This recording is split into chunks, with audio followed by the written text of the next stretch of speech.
আজকে আমি একটা শশার বাগানে চলে এসেছি শশা তুলতে। দেখুন কত শশা ধরে আছে প্রতি গাঁটে গাঁটে। আপনারা কে কে এরকম শশার বাগান দেখেছেন সেটা আমাকে কমেন্টের মাধ্যমে জানাবেন। এখানে আমি দুটো টাটকা শশা নিয়ে নিয়েছি। এটা বাজারে যে শশা পাওয়া যায় তার থেকে একটু আলাদা, কালারটা অন্যরকম, দেখতেই পাচ্ছেন। এটা একটা হাইব্রিডের শশা। শশাগুলো আমি ধুয়ে নিয়েছি, একটা শশা রেখে দিলাম। এবারে আমি শশাটা কেটে নেব। এজন্য সামান্য একটু করে অংশ আমি এটা বাদ দিয়ে দিচ্ছি, মুখের কাছগুলো। এবারে মাঝখান থেকে এটা আমি প্রথমে হাফ হাফ করে নিচ্ছি।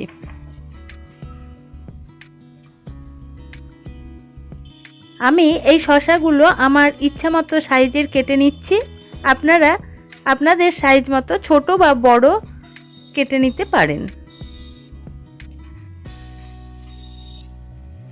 এখানে সমস্ত শশা কাটা হয়ে গেছে। এবারে আমি একটা বোলে তুলে নিলাম। এবারে শশার মধ্যে দিয়ে দিচ্ছি বিট নুন, তারপরে দিয়ে দিলাম চাট মশলা হাফ চামচ, লঙ্কার গুঁড়ো দিলাম খুব সামান্য, ঝালটা আপনারা বুঝে দেবেন, আর কাসুন্দি দিয়ে দিলাম 1 চামচ। এটাই কিন্তু মেন, এটা একটু বেশি করেই দিতে হবে।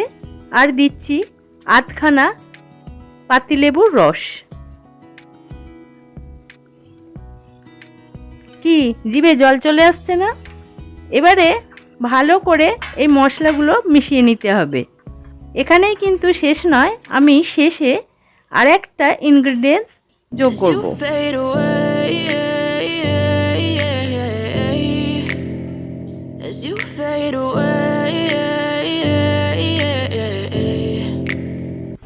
এবারে আমি দিয়ে দিচ্ছি টমেটো সস। টমেটো সস দিলে এর স্বাদ আরও বহু গুণ বেড়ে যাবে। একটা টেস্ট করে দেখুন তো কেমন হয়েছে। তাহলে আজই বাড়িতে বানাচ্ছেন তো? আমার এই রেসিপিটা আপনারা অবশ্যই একবার বাড়িতে বানিয়ে খেয়ে দেখবেন।